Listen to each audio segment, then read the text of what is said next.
Yo les amis, c'est Kazin, j'espère que vous allez bien. Alors je t'avoue, c'est un petit peu le bazar. Je vais remettre, je pense.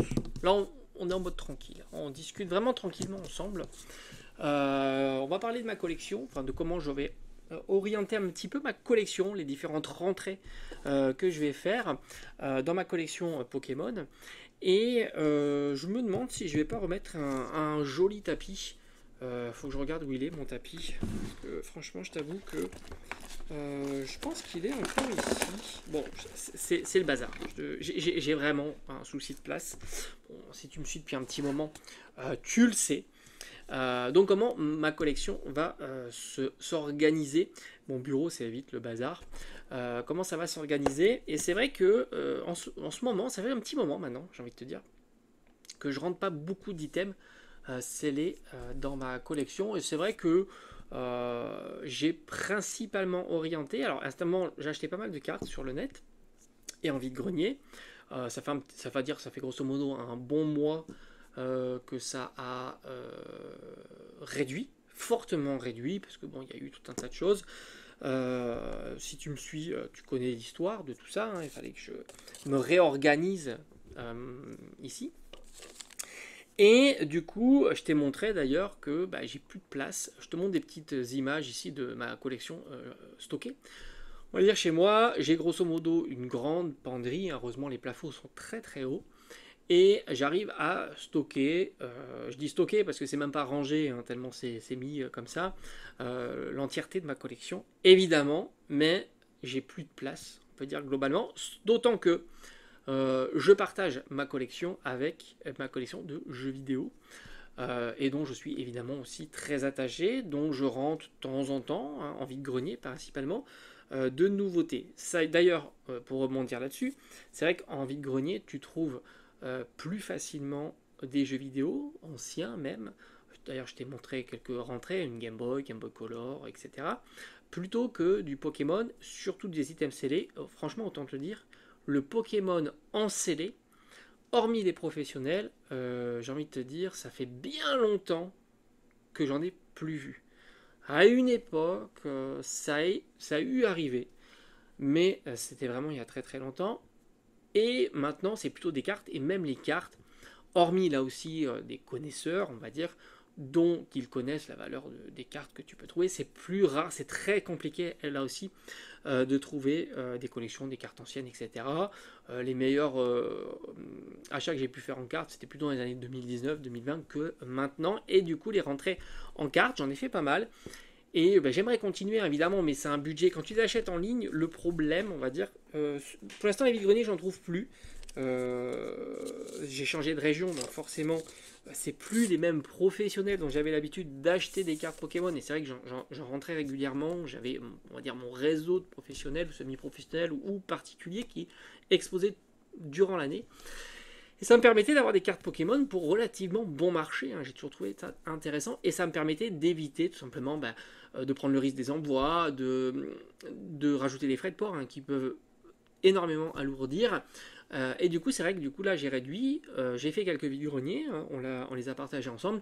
Mais j'ai pas vu de façon significative des cartes Pokémon. Ce qui fait que mes cartes, pour l'instant, j'en rentre pas des nouvelles. Mais je vais certainement me remettre à acheter via les différentes plateformes, principalement Card Market et d'autres. Mais Card Market, je trouve plutôt intéressant. Après, évidemment, il y a quelques défauts. Et pour agrémenter ma collection. Alors, les cartes, ça prend pas trop de place. C'est stocké dans des classeurs, donc ça va.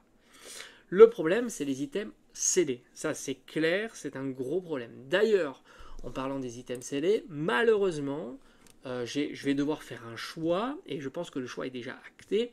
Je ne vais pas pouvoir garder en scellé, donc sur EV6.5, les deux coffrets, Hipporoi et Amphinobi. Franchement, bon, c'est comme ça, hein, il faut faire des choix dans sa collection. J'aurais aimé évidemment garder au moins un de chaque en scellé, parce que j'estime déjà que c'est un très bel item et qui réunit tous les ingrédients hein, que j'avais souvent explicités hein, durant mes vidéos.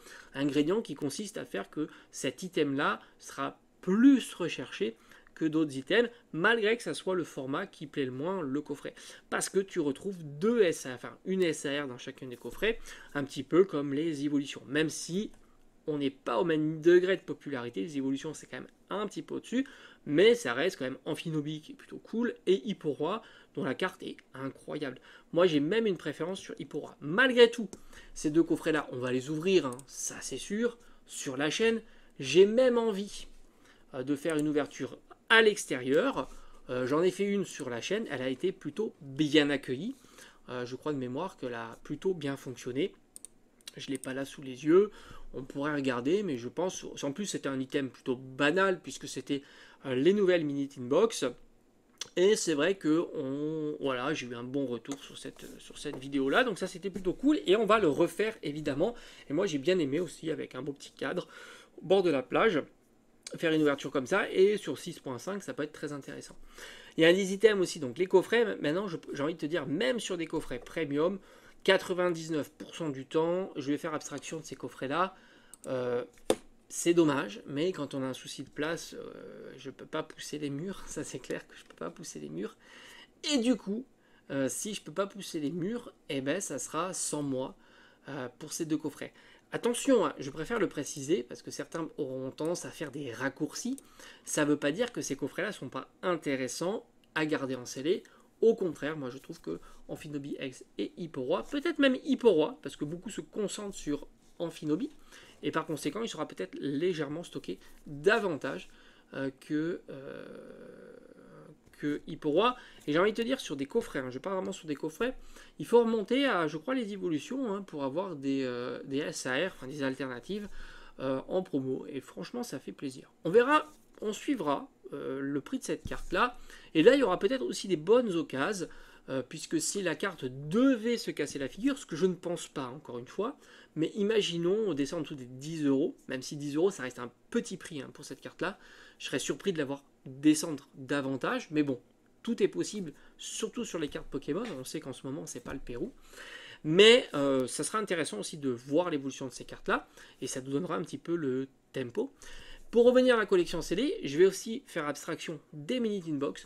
J'avais commencé une collection de Mini Tin Box, c'était à partir de, alors pas toutes les Mini Tin Box, mais série .5, comme Destinée Radieuse. Je crois que j'ai deux displays, deux, hein, ça fait beaucoup. Je me demande si je vais les garder, hein, surtout la deuxième, de display de Mini Tin Box.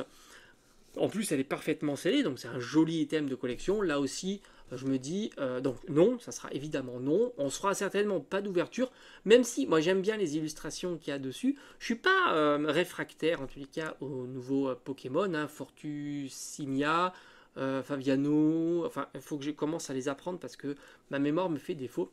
Et Felicanis, voilà, je les trouve pas si mal, je préfère Felicanis, et après en plus ils ont rajouté Nocturnoir et Zoroark qui sont des Pokémon plutôt sympas. Donc là aussi, donc qu'est-ce qui va rester dans la série 6.5?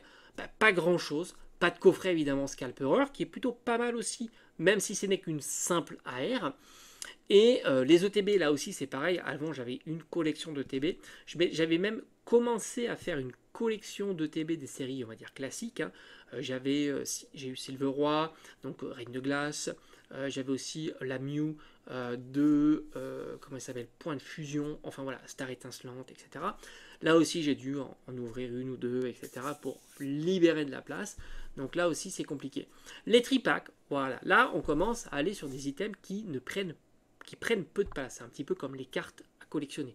Cartes à collectionner, tu peux en avoir des milliers, ça ne va pas t'occuper un grand espace. Donc maintenant, est-ce que je ne vais pas m'orienter davantage sur le tripack? Alors le tripack, c'est comme je t'avais dit, moi ce que j'aime bien, c'est les tripacks un peu atypiques avec des illustrations identiques. Alors c'est vrai que j'avais eu un message, alors ça on rebondit aussi là-dessus, qui te dit ça apporte rien, les illustrations identiques. Mais moi je le fais par plaisir d'avoir un item, tu vois, c'est une question de collection, c'est pas une question de financier. Il y a évidemment des tripacks avec 3 illustrations identiques qui apportent quelque chose, hein. Tu prends Voltage éclatant, 3 Pikachu, évidemment, c'est un item qui sera convoité, qui apportera quelque chose. Ténèbres embrasées, 3 illustrations Dracofeu, ça apporte quelque chose. Après, sur des séries plus classiques, comme Mascarade Crépusculaire, que j'ai rentré dans ma collection, 3 illustrations identiques, je suis d'accord que ça n'apporte pas grand chose. mais ça m'apporte une satisfaction dans ma collection personnelle. C'est un goût, chacun a ses goûts, quoi, si tu veux. Toi, si tu trouves ça nul, bah, il n'y a pas de souci, hein. Tu as le droit de trouver ça nul, évidemment. Donc là, je me dis, un tripack sur 6.5, pourquoi pas, d'autant qu'on aura certainement, alors ça y est, j'ai un trou de mémoire, bah, je pense que sur 6.5, on aura des illustrations différentes, hein, sur les items, hein, sur les boosters. Alors, c'est chiant, hein, de réfléchir sur ça parce que tu sais pertinemment que les séries .5, de temps en temps, tu as des illustrations différentes dans chacun des boosters, hein, 4 illustrations. Rappelle-toi Destinée Occulte, par exemple. Ça arrive d'avoir des illustrations différentes. Je crois que La Voix du Maître aussi. Et puis, de temps en temps, bah, tu as pas des illustrations différentes, hein. Ça, c'est comme Zénith Suprême, par exemple. Magnifique série. En même temps, je te cache pas que je vérifie, hein. Zénith Suprême, 25 ans, et ainsi de suite. Donc, tu t'aperçois que de temps en temps, il y en a, de temps en temps, il n'y a pas. Mais tu peux même aller plus ancien, génération, tu avais les starters, etc. Donc là, c'est pareil. Tu as quand même des illustrations différentes. Donc, ça, c'est plutôt cool. Donc, je me dis, dans ma collection CD, pourquoi pas un tripack. Il n'y aura pas grand chose, hein, sur cette série-là. Et après, petit bundle, parce que ça reste un item que j'arrive à conserver, qui prend du coup pas énormément de place. Rappelle-toi sur d'ailleurs Destinée de Paldea, j'ai de mémoire, j'ai ça. Voilà, je crois que j'ai peut-être un tripack. En fait, j'ai pas gardé grand-chose sur Destinée de Paldea. Et donc, qu'est-ce que ça veut dire pour plus tard? Donc ça, c'est pour la série .5. Et après, il va y avoir les séries 7 qui vont arriver, etc. Donc là aussi, je vais m'orienter davantage. Alors, j'aurais pu continuer à prendre, voilà, les kits et choses comme ça. Mais je vais, comme j'avais dit souvent, je vais m'orienter. Oui, c'est vrai qu'il est quand même pas mal, le petit bundle. Ouais, les petits bundles, c'est vraiment quelque... Oh, c'est bien, hein, qu'ils ont mis ce... Alors les Pokébox, parce que là il y a des Pokébox, là aussi c'est pareil. Il va y avoir les Pokébox qui vont sortir. Alors elles sont belles, hein. Surtout j'aime bien le Reiku. Donc Irfoudre. J'aime bien, la Pokébox est jolie, mais là c'est pareil. Les Pokébox, c'est plus possible. Pour plein de raisons. Les Pokébox, qu'est-ce que tu en fais une fois qu'elle est vide? Alors tu peux ranger des cartes à l'intérieur, mais comme d'habitude, il faut quand même... Soit tu bourres, hein, ça tu le fais, hein. Je suppose qu'il y en a plein qui le font, qui remplit un max la Pokébox et qui stocke ça comme ça. Et puis sinon, bah, ça s'accumule, etc. Les 4 Pokébox sont vraiment sympas. Moi, je les aime bien, les 4 Pokébox. Feu perçant est pas si mal. Irfoudre, je la trouve vraiment réussie. J'aime beaucoup Irfoudre. Et après, Roc de Fer et Chef de Fer, c'est plutôt pas mal. Donc ça, c'est des items sympas, mais qui prennent trop de place et dont je ne peux absolument plus stocker. Les Pokébox, c'est pareil. C'est quid, les Pokébox. C'est dommage, parce que il n'empêche que j'aime bien. J'aime bien les Pokébox. J'en avais quelques-unes dans ma collection, on va dire, antérieure. Je me souviens un Mewtwo, par exemple, X, ou encore un Léviator en Shiny. Pour les cartes promotionnelles. Donc ça, c'est vrai que c'était plutôt sympa. Mais encore une fois, ça risque d'être compliqué. Après, on a les... Donc, comment ça s'appelle? Couronne stellaire, c'est ça? Couronne stellaire qui va sortir. Donc je pense que c'est en courant septembre, hein, quelque chose comme ça, hein, il me semble. Il faut que je regarde. Voilà, courant septembre. Et là, c'est pareil. Bon, là, la chance, c'est que tu as le booster individuel. Donc c'est cool. Alors, maintenant, je vais faire ma sélection en terra cristallisé. Alors, je crois que ce sont que des Pokémon Terra cristallisé, hein, qu'il y aura. Donc on verra si pour moi il y a une illustration, hein, qui se détache comparativement à d'autres. Alors j'aime franchement, autant sur Mascarade Crépusculaire, les formes Terra cristallisées, j'en suis pas un grand fan. Donc je suis allé plutôt vers Ursa King, je crois, version vermeille, je crois que c'est ça. Ou ouais, je pense que c'est ça. Autant sur Couronne Stellaire, alors déjà il y a le tripack avec Latios ou Latias, très sympa, ça c'est cool. Donc là, si je peux avoir un petit tripack avec 3 illustrations identiques, je dis ok. Pyrobut, je suis pas fan du Pokémon, donc je pense que j'irai pas sur cette illustration là en booster CD, mais après, la tortue, je sais plus, Galapagos, ou je sais plus comment elle s'appelle, Migalos ou Loclas, j'aime bien. En tous les cas, j'aime bien. Donc, j'irai jongler certainement sur chacune de ces... comment il s'appelle Terrapagos. Voilà. Terrapagos, j'aime bien. Alors le TB, elle claque. Hein. Le TB de Terrapagos, franchement, c'est top. C'est top. La promo est top. Moi, que j'aimerais, c'est qu'ils nous balancent des grosses promos dans les ETB, à savoir de la texturée. Hein, ça serait top, encore plus top. C'est dommage. Moi, j'ai en tête, par exemple, sur EV2, et même d'ailleurs sur EV3, quand ils nous ont, même sur EV1, il faut être assez sérieux, quand ils nous ont mis ces cartes-là, et j'ai envie de dire quasiment sur toutes les cartes des ETB, de karaté violet, ils nous auraient simplement texturé la carte, et je t'assure que ça aurait été incroyable. Mais c'est vrai que sur EV2, EV3, avec la particularité, non c'est pas EV2, oui EV2, EV3, avec Pikachu ou Salamèche, ça aurait donné encore plus de cachet. Et d'ailleurs, ils auraient pu faire, en rebondissant sur ça, on part un petit peu dans tous les sens. C'est un thème que j'ai gardé d'ailleurs en CD, et franchement, je pense que je vais peut-être me le séparer. C'est la grosse boîte premium là, avec le Pikachu et les starters de Poussacha, Chochodi, les Coiffetons. Très belle carte. Promo. Pourquoi ils ne la texturent pas? Je pense que ça donnerait de l'engouement supplémentaire, parce que tout le monde sait, dans l'inconscient en tous les cas, tout le monde sait qu'une carte SAR, c'est pas la même chose qu'une AR. C'est évident dans l'évolution de son prix avec le temps, etc. Et il devrait davantage mettre en avant ce genre de cartes premium. Moi j'appelle ça des cartes premium.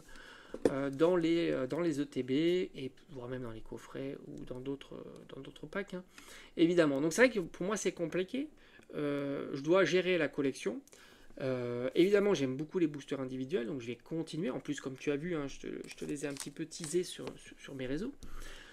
J'aime bien les boosters individuels scellés, hein, que ce soit l'Orcana. D'ailleurs, l'Orcana, il y a le chapitre suivant qui va encore arriver, hein, sûrement là dans quelques mois. Hein, ça s'enchaîne aussi. En plus, ça a l'air sympa, la série dont les protagonistes sont mis en avant. Et donc là, ça s'accumule. Donc voilà, il y a des choix à faire. Autant le booster scellé simple, ça va, ça prend pas trop de place, on peut continuer. Autant tous les coffrets, les ETB, les Pokébox, les mini tin box, encore une seule mini tin box, ça peut passer, mais il y a des choix à faire et malheureusement, bah voilà, hein, c'est comme ça. Les choix, ça va être de limiter drastiquement, même si je trouve franchement, moi, les séries plutôt très sympas. Voilà, j'avais envie de discuter un petit peu sur ce sujet-là.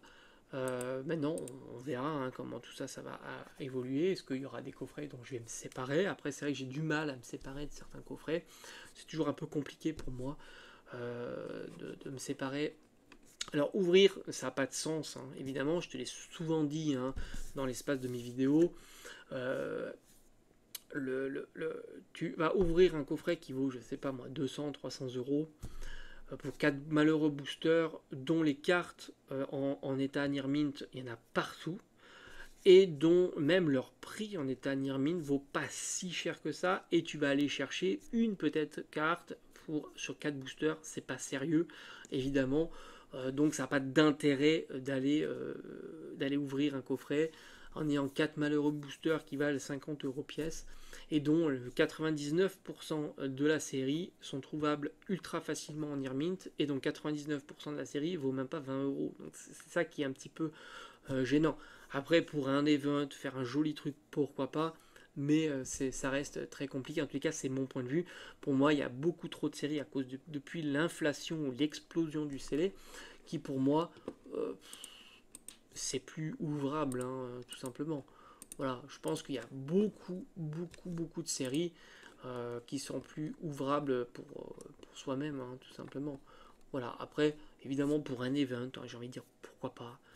Voilà, mais ça reste compliqué. Et surtout, c'est pas du tout le même débat sur les séries antérieures, vraiment antérieures, où il y a une vraie plus-value d'aller ouvrir, chercher certaines cartes qui n'existent quasiment pas en état near mint. C'est ça la différence. Et d'ailleurs, regarde ma vidéo sur set de base et tu auras tout compris. Set de base, il y a tellement de cartes qui apportent une valeur à ton booster, si tu veux, la clim n'existe pas sur set de base. Alors que tu ouvres des boosters à 50 ou 100 euros, tu peux te retrouver avec 0 euros de carte, quoi. donc c'est complexe.